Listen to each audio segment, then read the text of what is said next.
Cochrane expulsa a Peter Gotzsche. La organización sin ánimo de lucro Cochrane, una de las más prestigiosas del mundo en cuanto a revisiones independientes de los avances médicos, ha expulsado de su junta directiva a uno de sus cofundadores de 1993, Peter Gotzsche, por mostrarse crítico con la deriva de la entidad y acusar a la misma de conflictos de interés, trato de favor a la industria farmacéutica y manipulación de datos. A continuación, les presentamos una entrevista que ofreció meses antes de su expulsión de la organización.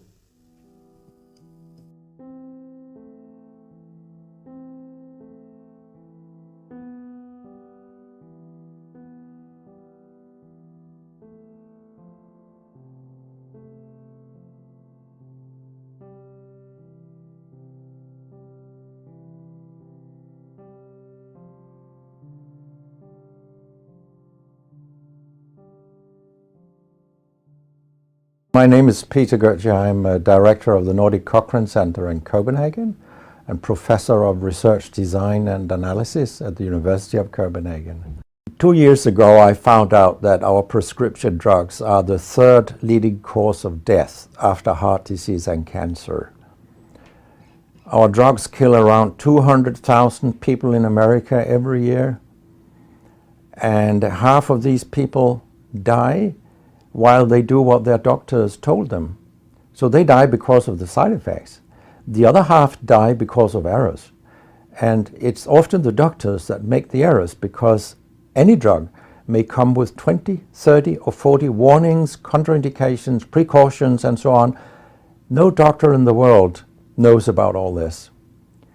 So they give patients drugs that they should not have given them, that interact dangerously with other drugs or food items or so on. And then the patients die. That's the other half.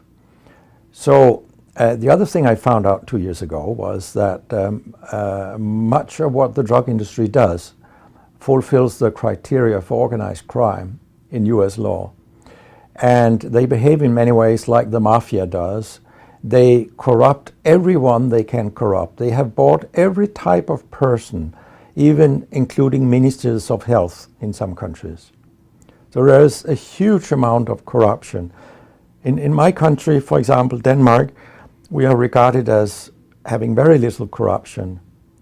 But yet we have thousands of doctors on industry payroll, although we are just 20,000 doctors. So this is an effective kind of corruption. The drug industry buys the professors first, then chiefs of department, then other chief physicians and so on. They don't buy junior doctors. So when several thousands are on industry payroll, it's really, really bad. And that's why I wrote my book, Deadly Medicines and Organized Crime, How Big Pharma Has Corrupted Healthcare. I hope to convince patients not to take so many drugs, because so many die from the drugs they take. In my country, people take so many drugs that every single citizen can be in treatment with 1.5 drugs from they are born till they die. This is incredible. And drugs are not that helpful. And they kill very many of us. We know that. That's why drugs are the third major killer after heart disease and cancer. So what we need in the coming years is to take far fewer drugs than what we do currently. If we did that and we were careful, then we could live longer and live better lives. Because drugs have many side effects, and patients often don't realize that when they become worse, that it could be a side effect of the drug, which they continue taking because that's what their doctors tell them. So when I was a specialist in internal medicine, what I very often did was that I stopped a lot of drugs, particularly in elderly people, and it's quite revealing to see a bedridden elderly person come into your ward, and when you stop the drugs, I mean, that person becomes many years younger. And many of these drugs affect the brain, and old people tolerate that very, very badly. They fall and when they break a hip, a quarter of them die. And for example, antidepressant drugs are used in more than 10% of our elderly. And they seem to kill 3% of them every year. I mean, if 100 old people take an antidepressant for 1 year, 3% of them will die because they fall and break their hip. This is a huge death rate. So a lot of other drugs than antidepressants also make people fall and kill them. And they may affect your cognition, your memory, and all these things. And then they interact in ways that we know almost nothing about. Very many elderly, they take more than 5 drugs a day. And we actually don't know how these drugs interact with each other. What we do know is that all drugs have many effects in the body, and some of them interact also in their metabolism, so that you can get a too high concentration of a drug if you take other drugs simultaneously. So we make a lot of harms that we don't even recognize. I have a pretty colorful collection of things people have called me during all these years. And sometimes journalists have asked me, why do you always look up controversy? And my reply is, I don't. Controversy looks me up.